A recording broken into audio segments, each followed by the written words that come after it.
भारत का अनकहा इतिहास की श्रृंखला में आज हमारी चर्चा का विषय है वीर सावरकर का भारत निर्माण में योगदान। भारत का अनकहा इतिहास के प्रेरणा स्रोत श्री रघुवरी डालमिया जी, हमारे आज के मुख्य वक्ता श्री विवेक मिश्र जी, सभी शैक्षणिक संस्थानों से जुड़े संचालक, अध्यापक, विद्यार्थी एवं हमारे साथ में जुड़े अन्य प्रबुद्धगण। विनायक दामोदर सावरकर एक वो स्वतंत्रता सेनानी जिसके लेखन की प्रतिभा से नेताजी सुभाष चंद्र बोस जैसे बड़े क्रांतिकारियों ने प्रेरणा ली। एक वो नाम जिनकी कलम की ताकत से घबराकर ब्रिटानिया हुकूमत ने उनके लेखन पर आडंबर लगाए। एक वो नाम जिनको अंग्रेजी हुकूमत ने 50 साल तक के कठोरतम कारावास की सजा सुनाई। विनायक दामोदर सावरकर के उसी योगदान पर चर्चा करने के लिए आज हमारे साथ में जुड़े हैं विवेक कुमार मिश्र जी। विवेक कुमार मिश्र जी का परिचय देते हुए मैं आपको बताना चाहूंगा, विवेक मिश्र जी ने 2016 में अपनी लखनऊ से बीए क्लियर करने के बाद में 2018 में राजनीतिक शास्त्र में एमए की है। वर्तमान में विवेक जी डॉक्टर राम मनोहर लोहिया अवध विश्वविद्यालय से राजनीतिक शास्त्र में पीएचडी कर रहे हैं। लेखन के क्षेत्र में विवेक जी की विशेष रुचि रही और वो विभिन्न पत्र पत्रिकाओं के लिए लिखते रहे हैं। इसी श्रेणी में उनकी सावरकर जी के बारे में लिखी गई अभी पुस्तक हिंदू राष्ट्र प्रणेता वीर विनायक दामोदर सावरकर प्रमुख है। उनकी आने वाली पुस्तकों में कोरोना एक त्रासदी और आत्मनिर्भर भारत जो उनकी आने वाली पुस्तक है। मैं निवेदन करना चाहूंगा विवेक कुमार मिश्र जी से कि आज की चर्चा को अपने वक्तव्य से आगे बढ़ाएं। श्री विवेक कुमार मिश्र जी। धन्यवाद सर। आज का विषय बड़ा ही अलौकिक है। सावरकर जी के विषय में जब हम बात करते हैं तो हमें पिछले दशकों के इतिहास पर गौर करना चाहिए। इतिहास में सावरकर जी का जिक्र ही नहीं है। आपको मैं बताना चाहता हूं कि 1978 में एक एनसीईआरटी की बुक प्रकाशित होती है, सभ्यता की कहानी। उसका एक सेकेंड पार्ट आता है जो 10वीं की कक्षा में रखा जाता है। उसके 15वें चैप्टर में जब हम बात करें, 15 चैप्टर में, तो उसका एक शीर्षक होता है भारत का स्वतंत्रता संघर्ष। ध्यान रहे, यह महज एक चैप्टर है। इस भारत के स्वतंत्रता संघर्ष में नेहरू की 6 फोटो के साथ 25 बार जिक्र किया जाता है। महात्मा गांधी का 2 फोटो के साथ 17 बार जिक्र किया जाता है। सुभाष चंद्र बोस का 1 फोटो के साथ 6 बार जिक्र आता है। बाल गंगाधर तिलक का बिना फोटो के साथ 3 बार जिक्र आता है। और भारत का स्वतंत्रता संघर्ष इन्हीं कुछ गिने चुने नामों में सिमट कर रह जाता है। आखिर क्यों हम उन लोगों के विषय में नहीं बताते जिन्होंने अपने खून पसीने से, अपने प्राणों की आहुति देकर भारत को सींचने का कार्य किया? इन्हीं सब के बीच वैनमस्य कहा जाए या प्रतिद्वंदिता, सावरकर जी को इन सब से अछूता रखा। अगर इतिहास लिखा ही नहीं जाएगा तो आने वाली पीढ़ियों तक कैसे पहुंचेगा?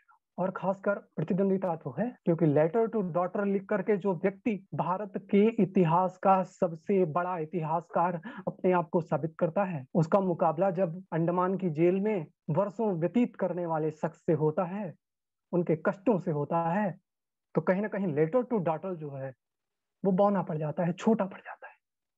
यही कारण रहा होगा कि सावरकर जी के व्यक्तित्व, सावरकर जी के कृतित्व के विषय में हमें अछूता रखा गया। मैं आदरणीय रघुहरी डालमिया जी का बहुत ही आभारी हूँ कि उन्होंने मुझे इस विषय पर बोलने का अवसर दिया। सावरकर जी के बारे में, सावरकर जी के विषय, सावरकर जी की यात्रा की आगे कड़ी में मैं आपको बताऊंगा कि सावरकर जी का वास्तव में क्या महत्व था भारतीय राजनीति में, भारतीय स्वतंत्रता संग्राम में। 28 मई 1883 नासिक के एक भगूर, छोटे से गांव भगूर में दामोदर पंत और राधा भाई के घर में एक बालक का जन्म होता है। चित्पावन वंशीय ब्राह्मण कुल में सावरकर जी का जन्म होता है। घर का माहौल बड़ा ही रमणीय था, धार्मिक विचारों वाला था। 3 भाई, 1 बहन। बड़े भाई गणेश सावरकर, जिन्हें घर में लोग प्यार से बाबा कहकर पुकारते थे। छोटा भाई नारायण सावरकर, जिसे बाल कहकर पुकारा जाता था। सावरकर मझली थे, उन्हें प्यार से घर वाले तात्या कहकर पुकारते थे। छोटी बहन मैना। बचपन से ही सावरकर जी ने देश के प्रति कुछ कर गुजरने की जो प्रेरणा थी वो घर से ही मिली। वीर शिवाजी को वह अपना आदर्श से मानते थे। महाराणा प्रताप की शौर्य गाथाओं से वह प्रेरित होते थे। इन्हीं कारणों से उनमें एक अलौकिक क्षमता, एक नेतृत्व की अलौकिक क्षमता बचपन से ही हो गई। 1894 हिंदू धर्म रक्षणी सभा की स्थापना क्रांतिकारी चापेकर जी करते हैं। इनमें श्लोकों को एक राष्ट्र प्रेम के नजरिए से देखा जाता है। शिवाजी श्लोक, गणपति श्लोक, अद्भुत श्लोक। गणपति श्लोक में कहा जाता है कि गौ और धर्म की रक्षा के लिए उठ खड़े हो। अगर तुम गुलामी की शर्मिंदगी से नहीं शर्मिंदा हो तो जाओ आत्महत्या कर लो, बेवजह धरती का बोझ मत पड़ो। बालक सावरकर बचपन से ही रामायण महाभारत की कथाओं के साथ बड़े हुए। 10 वर्ष की आयु में ही उनका लेखन इतना प्रगाढ़ था। उनकी कविताएं देश प्रेम के लिए थी। नासिक के नासिक वैभव नामक समाचार पत्र में उनकी कविताएं प्रकाशित होती थी। देशभक्ति से ओत कविताएं, इतने कम समय में। यही कारण है कि महज 10 वर्ष की आयु में उस समय के बड़े क्रांतिकारी बाल गंगाधर तिलक जी और गोविंद राणा जी तक सावरकर जी संज्ञान में आ गए। 22 जून 1897 चाफेकर बंधुओं ने, मैं आपको बताना चाहूंगा कि उस समय जैसे कि अपने यहाँ प्रेजेंट टाइम में कोविड चल रहा है, 1897 में एक प्लेग नामक महामारी थी। उस प्लेग नामक महामारी को कंट्रोल करने के लिए एक कमिश्नर नियुक्त हुआ, उसका नाम रेड था। 22 जून 1897 को चाफेकर बंधुओं ने कमिश्नर रेड को गोली मार दी। आरोप यह था कि वह अपने दायित्वों का निर्वाह भली भांति नहीं कर रहा था। कुछ समय पश्चात 18 अप्रैल 1898 को चापेकर बंधुओं को फांसी पर लटका दिया गया। तिलक भी जेल चले गए। देश में आक्रोश विद्यमान हो गया। सावरकर जी चुप बैठने वाले कुछ नहीं थे। छात्रों को संगठित करके मित्र मेला नामक संगठन का निर्माण किया, स्वयं उसका नेतृत्व भी किया। शिवाजी उत्सव, गणेश उत्सव में सम्मिलित होते थे। युवाओं को प्रायः सशस्त्र क्रांति का अभ्यास कराते थे। 22 जनवरी 1901 महारानी विक्टोरिया का निधन। सभी ब्रिटिश कॉलोनीज जितनी भी थी विश्व में सब शोकाकुल थी। भारत में भी सभी शोकाकुल थे, सभाएं हो रही थी। किंतु सावरकर जी को ये सभाएं जो है बिल्कुल रास नहीं आ रही थी। सावरकर जी ने मित्र मेला की बैठक आयोजित की और उस बैठक में उन्होंने कहा, मैं कोट करूंगा, कि हमारे दुश्मन देश इंग्लैंड की महारानी पर शोक, क्या यह हमारी गुलामी प्रकृति को नहीं दर्शाता? आखिर हम क्यों शोक मनाएं? वह इंग्लैंड की हैं, हम भारतवासियों को गुलाम बनाकर हमारी अपार संपदा को लूट रहे हैं। भारत में फैली हुई भीषण गरीबी और भुखमरी का कारण इंग्लैंड ही तो है। आगे चलकर सावरकर जी मैट्रिक उत्तीर्ण करके पुणे के फर्गुसन कॉलेज में दाखिला लेते हैं। वही कॉलेज में अपने मित्रों के साथ, युवा छात्रों के साथ सम्मिलित होकर 1904 के आसपास सावरकर जी अभिनव भारत नामक नया संगठन बनाते हैं, जिसका सिर्फ एक ही उद्देश्य था, किसी भी कीमत पर स्वातंत्र लक्ष्मी को विदेशी शासकों से मुक्त कराना। उस संगठन में, अभिनव भारत में जितने भी सदस्य थे, उन सदस्यों को एक प्रतिज्ञा लेनी पड़ती थी और वह अनिवार्य थी, कोई इससे बच नहीं सकता था। वह प्रतिज्ञा थी छत्रपति शिवाजी के नाम पर, अपने पवित्र धर्म के नाम पर, अपने प्यारे देश के पूर्वजों की कसम खाते हुए कि अपने राष्ट्र की पूर्ण स्वतंत्रता के लिए अंतिम सांस तक संघर्ष करता रहूंगा। मैं ना तो आलस्य करूंगा, ना अपने उद्देश्य से कभी विचलित होऊंगा। 22 अगस्त 1906 विदेशी कपड़ों का बहिष्कार का आंदोलन चलाया गया। वैसे तो इस कार्यक्रम का नेतृत्व तिलक जी ने किया, किंतु सावरकर जी की इसमें बहुत बड़ी भूमिका थी। छात्रों को एकत्र करने का कार्य सावरकर जी की था। कार्यक्रम बहुत ही विराट हुआ। विश्व के बड़े से बड़े समाचार पत्रों में इन विदेशी कपड़ों की होली का समाचार बड़ी बड़ी हेडलाइंस में प्रकाशित हुआ। इसका परिणाम यह हुआ कि सावरकर जी को कॉलेज प्रशासन द्वारा निष्कासित कर दिया गया। खैर, बाद में मुंबई यूनिवर्सिटी ने उन्हें परमिशन दी।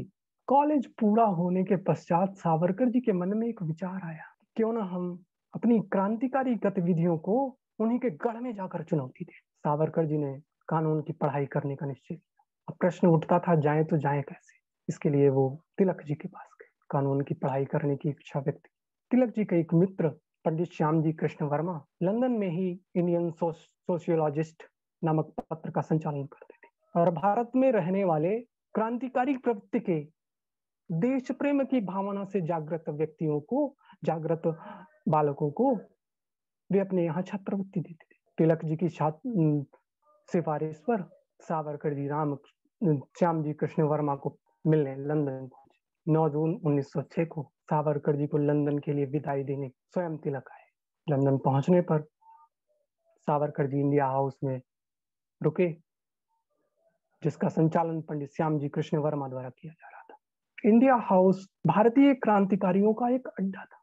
जहां पर रहकर भारतीय क्रांतिकारी अपनी योजनाओं को बनाते थे। सावरकर जी ने इंडिया हाउस में ही भारतीय युवकों को एकत्रित करके एक फ्री इंडिया सोसाइटी नामक संगठन की स्थापना की। उस फ्री इंडिया सोसाइटी के सदस्यों में प्रमुख रूप से मदन लाल ढींगरा, कोरेगांवकर, लाला हरदयाल, पांडुरंगा बापट, हरनाम सिंह, निरंजन पाल, वीरेंद्रनाथ चटर्जी जैसे लोग सम्मिलित हो। सोसाइटी की पहली मीटिंग में ही सावरकर जी ने कहा कि ताकतवर अंग्रेजी साम्राज्य से भारत की स्वाधीनता का स्वप्न सशस्त्र क्रांति के बिना असंभव है। हमें ऐसे भारतीय युवक चाहिए जो मातृभूमि की बलिवेदी पर अपना सर्वस्व निछावर करने के लिए सदैव तत्पर रहे। अब समय आ गया है कि भारत माँ परतंत्रता की बेड़ियों से मुक्त हो। कानून की पढ़ाई करने गए सावरकर जी पता नहीं चला कब इतिहास में मन लगा बैठे। 1857 का प्रथम स्वातंत्र समर, एक कालजयी ग्रंथ जिसे लिखकर सावरकर जी ने यह सिद्ध कर दिया कि 1857 की क्रांति महज सैनिक विद्रोह नहीं बल्कि वीर हुतात्मा मंगल पांडे, रानी लक्ष्मीबाई, वीर कुंवर सिंह जैसे हजारों वीरांगनाओं द्वारा बलिदान की कहानी थी, जिसे अभी तक अंग्रेज महज एक सैनिक विद्रोह कह रहे थे। वह महज सैनिक विद्रोह नहीं थी, वह स्वतंत्रता का पहला उद्घोष था। 1857 प्रथम स्वातंत्र समर मराठी में लिखी गई थी पुस्तक। इस पुस्तक की खबर ज्यों ही अंग्रेजों तक पहुंची, अंग्रेजों ने इसे बैन करवा दिया। विश्व के इतिहास की, भारतीय नहीं विश्व के इतिहास पहली पुस्तक जो प्रकाशित होने से पहले ही प्रतिबंधित कर दी गई। यह सावरकर जी को पता था कि पुस्तक पर प्रतिबंध लगेगा, इसी कारण उन्होंने 3 प्रतियां बनाई, पहले ही बनाकर रख ली। एक प्रति उन्होंने गुप्त रूप से भारत भेजी, जिसे अपने भाई बाबा सावरकर को उन्होंने प्रकाशित करने के लिए कहा, किंतु वह पुस्तक बाबा सावरकर के प्रकाशित करने से पहले ही पुलिस के हाथ लग गई और वह प्रकाशित नहीं हो सकी। एक पुस्तक मैडम कामा को दी गई, जिसका अनुवाद मैडम कामा ने स्वयं किया और हॉलैंड में प्रकाशित करवाया। हॉलैंड से ही हजारों प्रतियां विश्व भर में पहुंच गई। वास्तव में 1857 का स्वतंत्र समर मात्र इतिहास की पुस्तक नहीं, यह स्वयं इतिहास था। श्याम जी कृष्ण वर्मा फ्रांस चले गए। इंडिया हाउस का नेतृत्व सावरकर जी द्वारा यथावत किया जाने लगा। इसी बीच जर्मनी में इंटरनेशनल सोशलिस्ट कांग्रेस की बैठक होती है। उसमें भारत के प्रतिनिधि के तौर पर मैडम बिकाजी कामा, सरदार सिंह राणा पहुंचते हैं। उसी कॉन्फ्रेंस में मैडम कामा ने सावरकर जी द्वारा 8 कमलों और वंदे मातरम लिखा हुआ भारतवर्ष का पहला झंडा फहराया। यह बहुत बड़ी बात थी। 10 मई 1907, 50 वर्ष पूर्व इसी दिन भारतीयों द्वारा अंग्रेजों के विरुद्ध स्वतंत्रता का प्रथम उद्घोष किया गया था। जहां एक ओर अंग्रेजी से महज सैनिक विद्रोह का नाम दे रहे थे, वहीं सावरकर जी ने इसे अंग्रेजों के विरुद्ध 1857 का प्रथम स्वातंत्र समर कहकर इसकी अर्ध शताब्दी को इंडिया हाउस में बड़ी धूमधाम से मनाया। बाकायदा सबको बैज लगाए गए। उन बैजों पर लिखा था 1857 के शहीदों की जय, स्वातंत्र लक्ष्मी की जय। एक बार एक प्रसिद्ध पत्रकार का प्रतिनिधि सावरकर जी से मिलने आया इंडिया हाउस। जब उसने सावरकर जी की नौकरानी से पूछा कि मिस्टर सावरकर कहाँ है, तो उसने जहां सावरकर जी अपने कार्य में व्यस्त थे वहां ले जाकर कहा कि सावरकर जी यहाँ है। प्रतिनिधि को बहुत क्रोध आया नौकरानी पर और वो बोला, तुम मुझसे मजाक कर रही हो, मुझे एक खूबसूरत सा छोटा सा लड़का दिखाकर बोल रही हो कि ये सावरकर है, ये वही प्रसिद्ध क्रांतिकारी सावरकर। सावरकर जी प्रतिनिधि को शांत करते हुए बोले, मिस्टर शांत हो जाइए, मैं ही सावरकर हूँ। प्रतिनिधि को बहुत आश्चर्य हुआ। सत्य ही कहा गया है, सिंह का छोटा बच्चा भी मस्त हाथी पर आक्रमण कर ही रहता है, तेजस्वी आयु के आश्रित नहीं हुआ करते। 17 अगस्त 1909 को पेंटोन विले जेल में मदन लाल ढींगरा को करजन वायली की हत्या के जुर्म में फांसी के फंदे पर लटका दिया जाता है।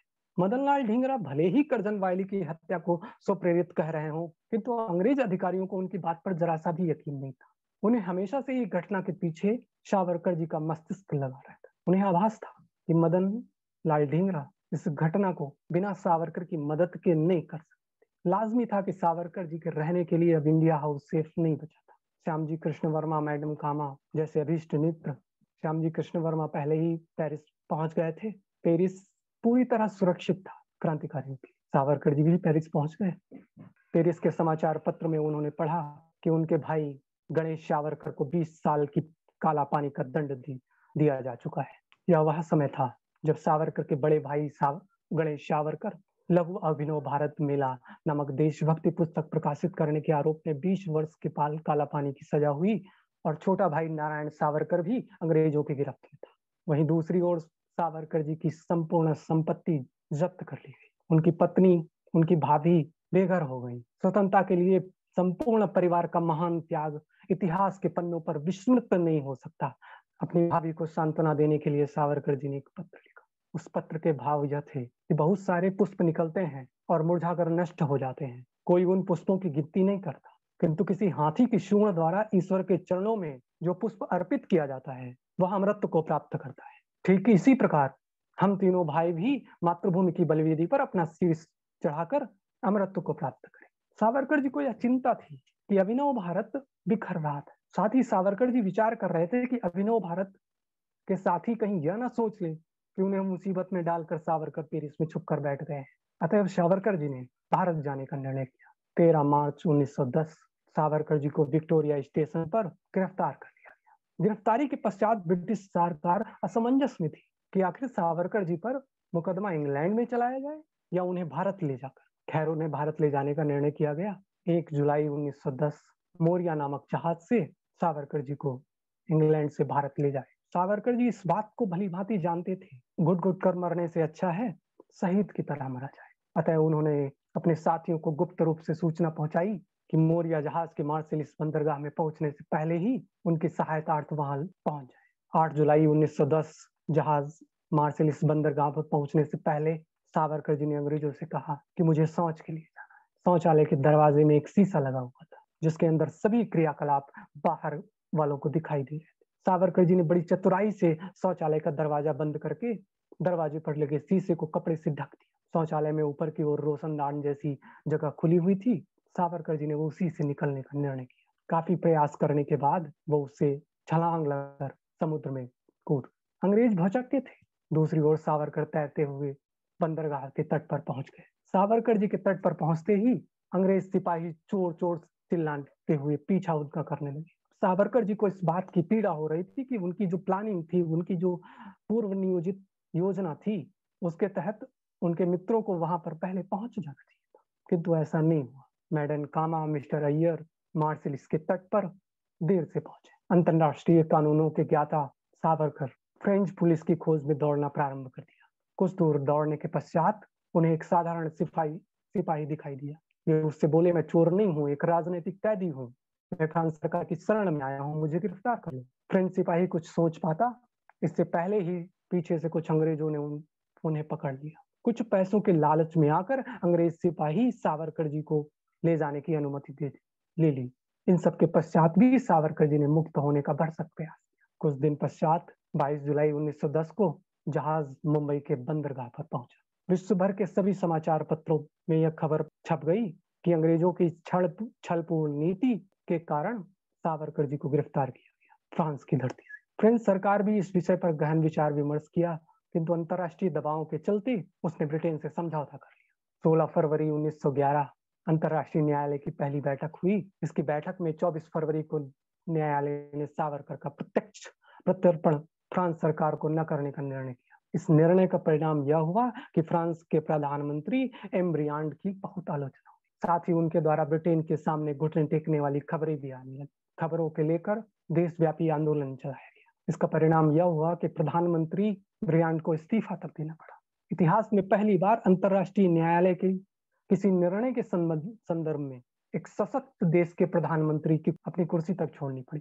ब्रिटिश शासन के विरुद्ध षड्यंत्र के आरोप में सावरकर जी पर मुकदमा चलाया गया। 1.5 साल की सुनवाई के पश्चात 23 जनवरी 1911 को जैक्सन की हत्या के आरोप में सावरकर जी को आजन्म काला पानी की सजा सुनी। वहीं 7 दिन बाद 30 जनवरी 1911 को उन्हें पुनः दूसरी बार आजन्म कारावास की सजा सुनाई। 50 वर्ष तक काले पानी की सजा सुनाई, 2 आजीवन कारावास। सावरकर जी यह सुनकर बहुत उत्साहित कि ब्रिटिश सरकार हिंदू धर्म के पुनर्जन्म सिद्धांत में अपनी आस्था रखती है। यह गर्व का विषय है। मद्रास से अंडमान की ओर प्रस्थान करने के लिए महाराजा नामक जहाज द्वारा सावरकर जी को अंडमान ले जाया गया। सावरकर जी ने जेल में अपने बिताए हुए पलों का वर्णन अपनी किताब माझी जन्मठेप, जो कि महाराष्ट्र मराठी में लिखी गई, जिसका हिंदी अनुवाद माई ट्रांसपोर्टेशन फॉर लाइफ में किया गया। अंडमान में प्रथम सप्ताह का वर्णन करते हुए माई ट्रांसपोर्टेशन फॉर लाइफ में लिखा गया है, मैं कोट करना चाहूंगा। सावरकर जी लिखते हैं कि जमादार मुझे बैरक संख्या 7 की ओर ले चला। रास्ते में पानी का एक बड़ा हौज था। जमादार ने मुझे वहां स्नान करने को कहा। मैंने 4-5 दिनों से स्नान नहीं किया था। समुद्री यात्रा के दौरान उनका पूरा शरीर पसीने की दुर्गंध से तरबतर था, अतः स्नान की अनुमति मिलते ही उनमें खुशी की लहर दौड़ गई। उनके पास बदलने के लिए कोई कपड़ा नहीं था। जमादार ने उन्हें एक लंगोटी दी। लंगोटी पहनने का उनका पहला अनुभव था। जमादार ने उन्हें एक मग दिया। सामने पानी का बड़ा हौज। सावरकर जी ने पानी का के हौज में उस मग से पानी निकाला। जमादार बहुत जोर से चिल्लाने लगा, बोला, नहीं, तुम ऐसा नहीं कर सकते, यह जेल है, काले पानी की जेल। तुम पहले खड़े हो जाओ। मैं कहूंगा कि पानी लो, तब तुम झुक कर एक कटोरा पानी लेना। फिर मैं कहूंगा अपना शरीर रगड़ो, तब अपना शरीर रगड़ कर साफ कर। फिर मैं बोलूंगा पानी लो, तब तुम पानी लेना। इस तरह दिन में महज 3 मग में पूरा स्नान होगा। सावरकर जी को अंडमान की जेल में डी बैच दिया गया, अर्थात सबसे खतरनाक। सावरकर जी को कुछ दिनों तक जेल में नारियल का रेशा निकालने का कार्य दिया गया। उसके बाद उन्हें कोल्हू से तेल निकालने का कार्य दिया गया। इन सभी कार्य करते हुए अगर जरा सी बात कोई कैदी कर लेता तो उनके हाथों में 7 दिन तक हथकड़ी पहना दी जाती। जेलर के फरमान के अनुसार कैदियों को दिन भर में 30 पाउंड का तेल निकालने का लक्ष्य दिया जाता। यदि लक्ष्य पूरा नहीं होता तो गालियां मिलती, लात घूंसे मिलते। मलमूत्र पर पाबंदी थी। सुबह, दोपहर, शाम महज 3 टाइम ही मलमूत्र का त्याग किया जा सकता था। यदि कोई राजनीतिक कैदी इसके अतिरिक्त मल का त्याग करता था तो उसे कठिन दंड से गुजरना पड़ता। उसे हथकड़ी में हाथ ऊपर बांधकर 8 घंटे तक खड़े होना पड़ता। कुछ तो खड़े खड़े मलमूत्र का त्याग कर देते थे। इन्हीं सैकड़ों कष्टों के बीच अंडमान की जेल में कैदी जीवन व्यतीत कर रहे थे सावरकर। वहीं एक युवा क्रांतिकारी था, ज्योतिष चंद्रपाल। उम्र कैद की सजा मिली थी।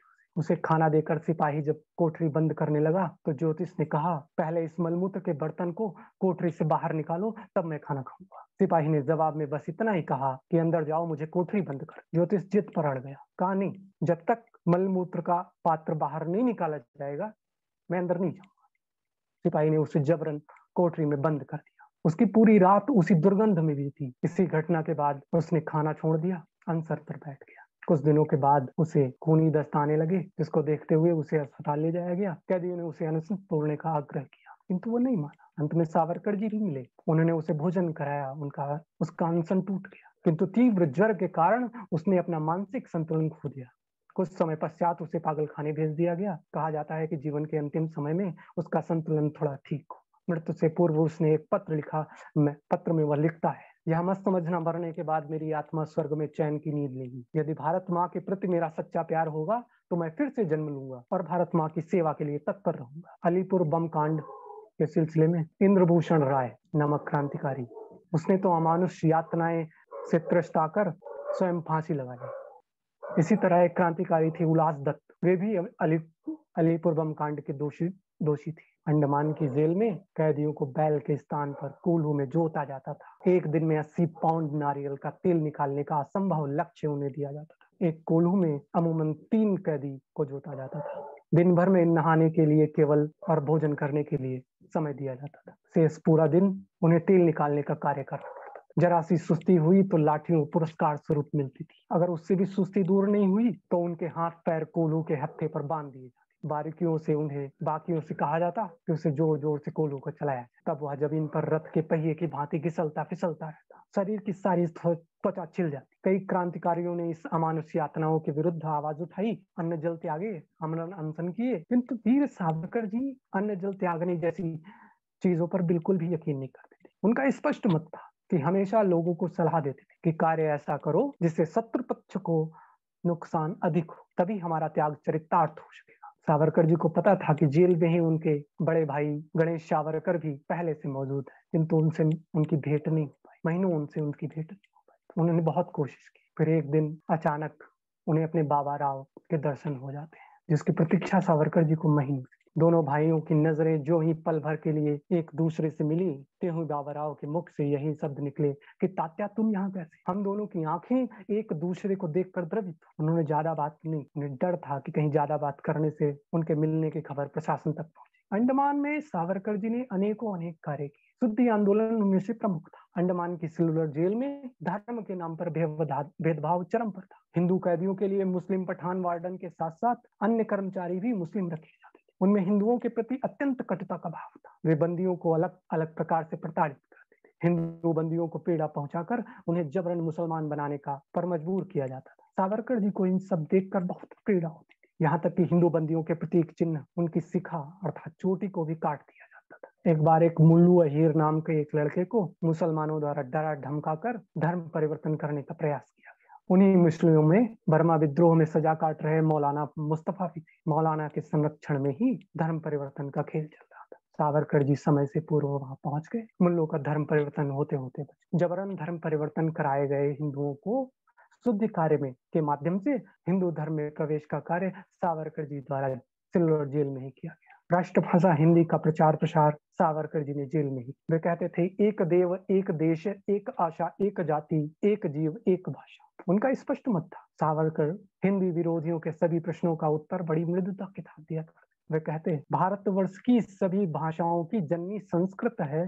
राष्ट्रभाषा वही स्वीकार की जा सकती है जो संस्कृत के अत्यधिक निकट हो। यह गौरव हिंदी को ही प्राप्त है। हमारे भारतवर्ष का सांस्कृतिक संबंध कोरिया, चीन, जापान, बाली और श्रीलंका आदि देशों के साथ है। इन देशों ने भारत में ही उद्भव होने वाले हिंदू धर्म और बौद्ध धर्म को आत्मसात किया। इन दोनों धर्मों के धर्म ग्रंथ संस्कृत और पाली भाषा में लिखे गए। अतः देश की भाषा वही होनी चाहिए जो विश्व के वैश्विक पटल पर भारत का प्रतिनिधित्व कर सके। सावरकर जी ने जेल में बंद कैदियों को हिंदी, मराठी, अन्य प्रांतीय भाषाओं को ज्ञान दिया। मराठियों से कहा कि मराठी सिखाओ। सब एक दूसरे की भाषा को सीख रहे थे। कुछ बंगाली बंदियों को सावरकर जी द्वारा हिंदी की वैज्ञानिक और साहित्यिक संपन्नता, हिंदी के अच्छे ग्रंथों को दिखाकर उनका भ्रम तोड़ने का कार्य किया गया। वहीं दूसरी ओर सिख समुदाय के बंदियों को गुरु गोविंद सिंह द्वारा रचित नाट्य विचित्र और इतिहास ग्रंथ सूर्य प्रकाश दिया गया। सिखों को वो बताते थे कि गुरुमुखी तो आपकी लिपि है, जबकि मातृभाषा हिंदी ही है।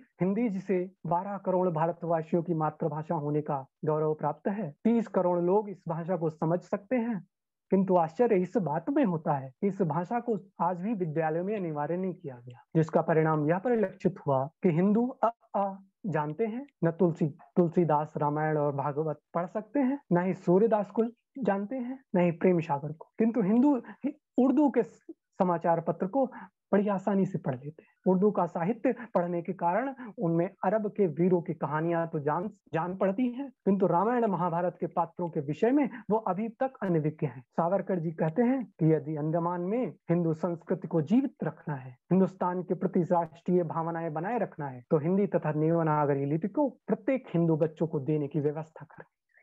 पत्र संवाद के विषय में मैं बताता हूँ कि अंडमान में महज 2 पत्र लिखने के लिए, वर्ष में महज 2 पत्र लिखने की अनुमति थी। ये बड़ी विचित्र बात थी। लोग कहते हैं कि सावरकर जी ने माफी मांगी थी। एक साहब हैं, वो कहते हैं कि मैं फला फला गांधी हूँ, मैं सावरकर नहीं हूँ। मैं उन्हें बताना चाहता हूँ कि सावरकर ने कभी माफी नहीं मांगी। सावरकर ने महज अपने अधिकारों का प्रयोग किया। वो अधिकार उन्हें बताते हैं कि कोई भी राजनीतिक बंदी याचिका डाल सकता है, जिसे हम ब्रह्म स्वरूप दया याचिका कहते हैं। वह दया याचिका नहीं बल्कि महज एक याचिका है। ये प्रोपेगेंडा हमारा जो है अभी तक चलता रहा। मिनिस्ट्री ऑफ कल्चर ने स्पष्ट कर दिया है कि अंडमान में सावरकर ने कोई मर्सी पिटीशन साइन नहीं किया, कोई दस्तावेज मौजूद नहीं। सावरकर अंडमान के कैदियों के लिए, बंदियों के लिए एक प्रवक्ता के रूप में कार्य कर रहे थे। 1917 में सावरकर जी ने कहा कि अगर मेरी वजह से अन्य लोगों को छोड़ा नहीं जा रहा है तो मुझे ना छोड़ा। अंडमान में 10 वर्ष का कष्टकारी जीवन व्यतीत करने के पश्चात 2 मई 1921 को अंडमान से भारत के लिए सावरकर उसी महाराजा जलयान से वापस ले जाया गया।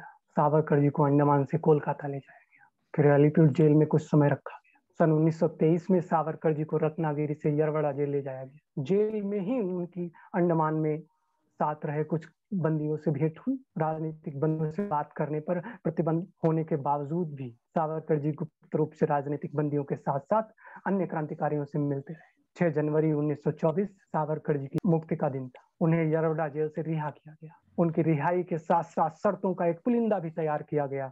ब्रिटिश सरकार द्वारा शर्त रखी गई कि बिना मजिस्ट्रेट की अनुमति के उन्हें रत्नागिरी से बाहर जाने नहीं दिया जाएगा। 5 साल की अवधि तक वह सार्वजनिक एवं निजी तौर पर किसी तरह राजनीतिक गतिविधियों में प्रतिभाग नहीं करे। ब्रिटिश सरकार ने सावरकर जी को 10 वर्ष खतरनाक कैदी के रूप में अंडमान के नरकीय जीवन में व्यतीत करवाया।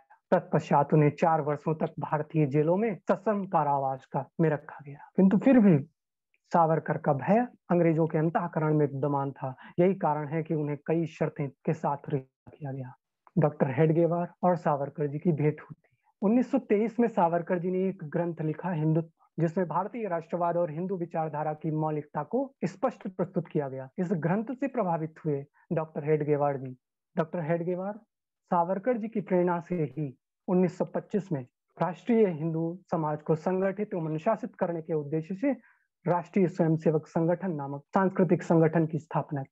मार्च 1927 को सावरकर और गांधी जी की पुनः भेंट होती है। किसी कार्यक्रम के सिलसिले में रत्नागिरी आए हुए गांधी जी सावरकर जी से मिलते हैं। इससे पूर्व वह दोनों 1906 लंदन में मिले थे। सावरकर जी से लाख मतभेद होने के बावजूद भी गांधी ने सावरकर की मुक्त कंठ से प्रशंसा की। उन्होंने सावरकर जी द्वारा दलित उत्थान के लिए किए गए कार्यों में पतित पावन मंदिर का निर्माण, निम्न जाति के लोगों का विठलनाथ मंदिर में प्रवेश करवाने की सराहना की। वीर सावरकर और भगत सिंह दोनों अप्रत्यक्ष रूप से एक दूसरे के संपर्क में थे। इसका जिक्र अपने अपने लेखों में दोनों किया करते थे। भगत सिंह ने मार्च 1926 में कीर्ति में पंजाबी शेर मदन लाल ढींगरा और सावरकर जी के बारे में लिखा है कि स्वदेशी का प्रभाव इंग्लैंड तक भी पहुंच गया। श्री सावरकर जी ने इंडिया हाउस में एक संगठन का निर्माण किया। मदन लाल ढींगरा भी इसके सदस्य थे। एक दिन मदन लाल ढींगरा ने मातृभूमि की रक्षार्थ सावरकर जी से परीक्षा लेने को कहा। सावरकर जी ने मदन लाल को जमीन पर हाथ रखकर एक सुई उनकी हथेली में चुभा दी, लेकिन पंजाबी वीर के मुख से आह तक नहीं निकली। उसके पश्चात सावरकर जी ने ढींगरा को गले लगा दिया। वह दृश्य कितना सुंदर था। यह भगत सिंह लिखते हैं। क्रांतिकारियों के लिए गीता का कार्य करने वाली सावरकर जी द्वारा लिखित 1857 का प्रथम स्वातंत्र समर पढ़कर भगत सिंह भी सावरकर जी की क्रांतिकारी भूमिका से अत्यंत प्रभावित हुए। सावरकर जी के दर्शन की प्रबल इच्छा करते हुए भगत सिंह ने बाबा राव सावरकर से भेंट कर सावरकर जी के नाम पर पत्र प्राप्त। 1928 में रत्नागिरी जाकर सावरकर जी से भेंट। भगत सिंह ने विदा समय सावरकर जी के चरण स्पर्श करते हुए 1857 का स्वातंत्र समर पुस्तक के मुद्रण की आज्ञा भी प्राप्त। रत्नागिरी में सावरकर के घर का पता इसी बात से लगाया जा सकता था कि उनके घर पर हमेशा भगवा ध्वज लहराता रहता था, किंतु 26 मार्च को उनके घर पर भगवा ध्वज हटाकर काला झंडा लगाया गया। इसे समझना लोगों के लिए कोई कठिन बात नहीं थी। सावरकर जी के प्रिय शिष्य ने मातृभूमि के रक्षार्थ अपने प्राण न्यौछावर कर दिए। सावरकर जी पर लगे प्रतिबंधों की अवधि अब समाप्त हो गई थी। सावरकर जी ने हिंदुत्व पुस्तक में 1923 में जो पुस्तक लिखी गई उसके विषय में उन्होंने कहा, हिंदू शब्द का तात्पर्य क्या है? असिंधु सिंधु पर्यंता यस्य भारत भूमिका पितृभू पुण्य भूमिश्च वह हिंदू रीति स्मृता। अर्थात प्रत्येक व्यक्ति जो सिंधु नदी से समुद्र पर्यंत इस भूमि को अपनी पितृभूमि और पुण्य भूमि समझता है, वह हिंदू है। हिंदू शब्द की यह व्याख्या भ्रामक। भारत खंड में उत्पन्न हुआ किसी भी धर्म को मानने वाला व्यक्ति हिंदू है, क्योंकि यह तो हिंदुत्व के केवल एक ही अंग की व्याख्या करता है। भारतीय मूल वाले धर्म को मानने मात्र से ही काम नहीं चल सकता, उसे इस देश को पितृभूमि ही मानना पड़ेगा। इसलिए हिंदुत्व वह है जो पितृभूमि पुण्य भूमि दोनों को एक समझता हो। पितृभू पुण्य भूमि ये दोनों शब्द मिलाकर ही हिंदुत्व का निर्माण करते हैं। 22 जून 1940 को सुभाष चंद्र बोस और वीर सावरकर जी से मिलने उनके आवास पर आते हैं। वे सावरकर जी द्वारा ब्रिटिश सेना में हिंदू भर्तियों के आह्वान की रणनीति से अवगत नहीं थे। सुभाष चंद्र बोस ने वीर सावरकर जी को बताया कि वह कोलकाता में अंग्रेजों की सार्वजनिक मूर्ति हटाने का कार्यक्रम चला रहे। सुभाष चंद्र बोस की भावी योजना सुनकर सावरकर जी ने उन्हें रासबिहारी बोस द्वारा जापान में सैन्य संगठन की योजना से अवगत कराया। सुभाष चंद्र बोस को परामर्श देते हुए उन्होंने कहा कि विदेश जाकर रासबिहारी बोस की सहायता करते हुए इटली व जर्मनी के भारतीय सैनिकों को संगठित करें, ताकि वे भारत की स्वतंत्रता में अपना अमूल्य योगदान दे सके। जैसे ही जापान द्वारा युद्ध की घोषणा हो, उनकी संगठित सेना बंगाल के रास्ते अंग्रेजों पर हमला कर दी। सावरकर जी की प्रेरणा से ही सुभाष चंद्र बोस ने सिंगापुर पहुंचकर रासबिहारी बोस के साथ आजाद हिंद फौज का गठन किया। पाकिस्तान निर्माण नीति का सावरकर जी ने मुखर विरोध किया। सावरकर जी कहते हैं कि गांधी की नजर में 8 करोड़ मुसलमानों के मुकाबले 30 करोड़ हिंदू कुछ भी नहीं। शायद इसी कारण उन्होंने मुसलमानों के बिना स्वराज्य मिलना संभव ही नहीं, असंभव कहा। यही शब्द मुस्लिम लीग को उसकी मुस्लिम परस्तता के लिए पर्याप्त थे। लीगियों को अब अपने भाव का अंदाजा हो चला था। गांधी जी द्वारा पाक स्वीकृति का हिंदू महासभा ने घोर विरोध किया।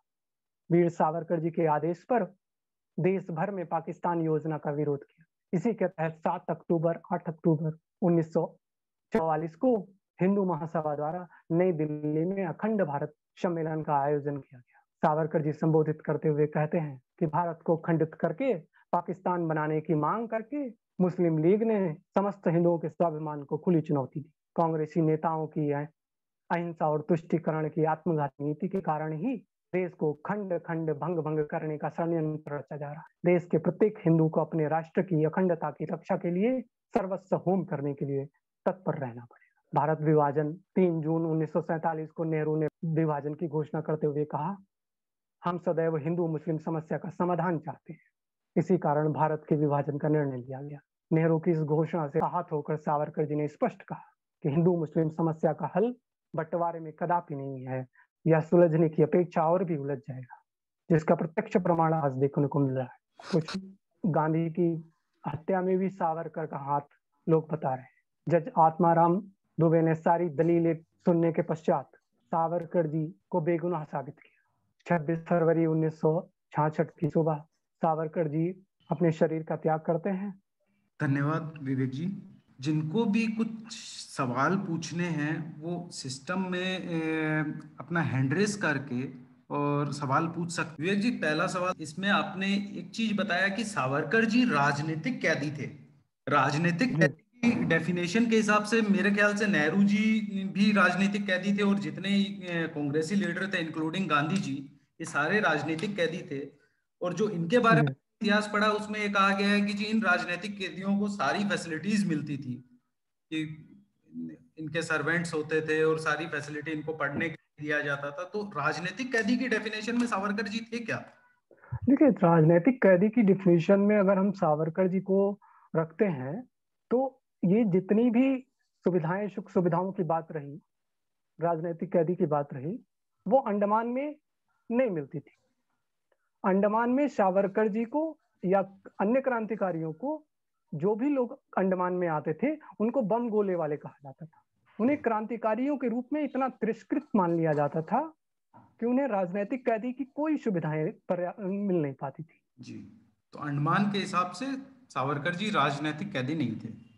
नहीं, अंडमान के हिसाब से अंडमान में राजनीतिक कैदी का कोई औचित्य ही नहीं था। सावरकर जी तो मांग किया करते थे कि राजनीतिक कैदी हम लोगों को माना जाए जी, लेकिन राजनीतिक कैदी की कोई सुविधाएं अंडमान में नहीं मिल रही थी। मैं श्री रघुहरी डालमिया जी से निवेदन करना चाहूंगा कि वो 2 शब्द कहें। सर, ये किताब विवेक मिश्र जी ने लिखी है सावरकर जी के ऊपर। लघु पुस्तिका है और करीब 80 पेज है, अधिक नहीं है। तो सावरकर जी के जीवन के बारे में मैं सबको रिकमेंड करूंगा कि ये किताब आप अवश्य पढ़ें। तो सावरकर जी के सारे जीवन के बारे में सच्चाई मालूम चलेगी। दूसरी एक और पुस्तक मैं रिकमेंड करता हूं, ये संजय दीक्षित जी की किताब है अनब्रेकिंग इंडिया। इसमें भारत की आज़ादी से करीब 35-40 वर्ष से लेके आज़ादी तक का इसमें पूरा खाता खोला है, जिसमें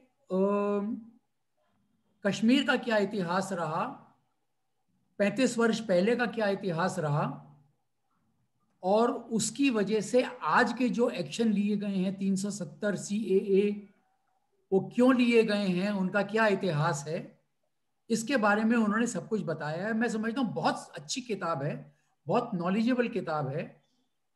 आप सबको रिकमेंड करूंगा कि आप ये दोनों पुस्तकें आप जरूर पढ़िए।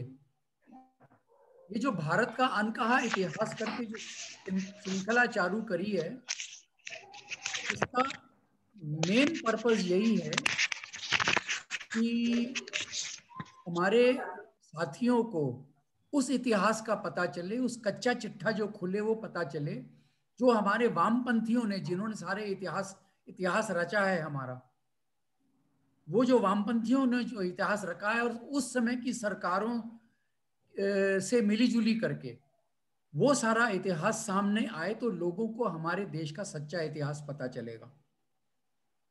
तो बस इतना ही मेरे को कहना था कि हमारा पर्पस क्या है ये श्रृंखला रखने का। Thank you sir.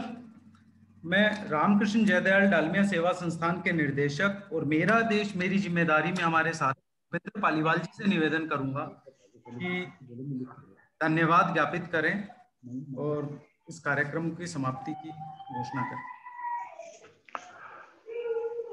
मेरा देश मेरा स्वाभिमान के अंतर्गत देश का अन्न का इतिहास की श्रृंखला के कार्यक्रम में आज के मुख्य वक्ता श्री विवेक मिश्र जी का मैं हृदय के अंतःकरण से आभार व्यक्त करता हूं कि आपने इस कार्यक्रम के लिए आज समय निकाला और भारत के महान क्रांतिकारी श्री सावरकर जी के बारे में बताया, जिनका एक अहम योगदान भारत के इतिहास में रहा है, परंतु इतिहास से उनका नाम विस्मृत किए जाने का प्रयास भी ऐसा प्रतीत होता है आपके इस उद्बोधन के सुनने के बाद कि उनके नाम को विस्मृत किए जाने का प्रयास भी लगातार होता रहा है। इसमें विस्मृत ये नाम ना हो, ऐसे क्रांतिकारियों की जानकारी हमें मिलती रहे और आपने जो आज विशेष जानकारी दी इसके लिए तो मैं आपका पूर्णतः आभारी हूं ही, आपका आभार व्यक्त करता हूं, धन्यवाद व्यक्त करता हूं। साथ ही आदरणीय श्रीयुत श्री रघुवरी डालमिया जी का भी मैं आभार आज इसलिए और व्यक्त करना चाहता हूं कि आपने एक ऐसी श्रृंखला प्रारंभ की है जिसके माध्यम से हमें आप जैसे वक्ताओं के माध्यम से भारत के क्रांतिकारियों के बारे में जानकारी प्राप्त हो रही है। साथ ही मैं धन्यवाद देना चाहता हूं सभी इस कार्यक्रम में जुड़े हुए विद्यार्थी, अध्यापक और प्रबुद्धजनों से कि आप लोगों ने अपना समय निकाला और ये जो प्रयास मेरा देश मेरा स्वाभिमान और देश का अनकहा इतिहास के माध्यम से सब लोगों तक पहुंचने की एक जो प्रयास किया जा रहा है, ये एक बहुत ही बेहतर प्रयास है और इस सब में आप लोग जुड़े, इसके लिए आपका बहुत बहुत धन्यवाद। Thank you sir. मैं अब इस कार्यक्रम की समाप्ति की घोषणा करते हुए हमारी अगली मीटिंग में आप सबसे निवेदन करूंगा कि नेक्स्ट मीटिंग के अंदर में सब लोग ज्वाइन करें और भारत का अनकहा इतिहास की श्रृंखला के अंदर में अगली मीटिंग 21 फरवरी जी सर शाम 4:30 बजे रविवार है। जी सर। तो आज की इस मीटिंग को यहीं पे समाप्त करते हैं। आप सभी श्रोताओं का आभार, धन्यवाद।